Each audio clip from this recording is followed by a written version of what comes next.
ulo, anak. Okay. Kami di? Ah. Kumarinig ka. Yan, yan ako. Anak. Yan. Relax yung ulo. Okay, kaya parating ibang nakakapit. Medyo ano pa rin, medyo challenging siya ng konti. Pero hindi. Na. Tulog ba ka? Kung talaga malaman.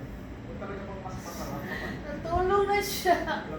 Like, makakita mo talaga yung side by side comparison nila ng dalawa. Yun talaga yung Na.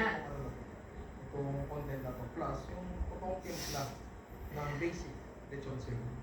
From someone that really knows it, hindi tulad ko na namumula lang. Kasi hindi hawak ng bigyan Sir, natin. mami, kay Kubo, sir. Buhatin nga. Sa mali, sir. Anong kay Kubo dali, sir? Yun ang problema. Gahi naman ni sir. Dumudula. Kasi mabigat siya. Paano natin gagawa ng paraan? Paano dumudula? Ayun o, punta ko sa kabila. Punta ko sa kabila. Right, sige, sige. Ah, Naisip na. ako. Cut mo muna. May matinding input si Abby. Sabi ni Abby, sa lechonan na.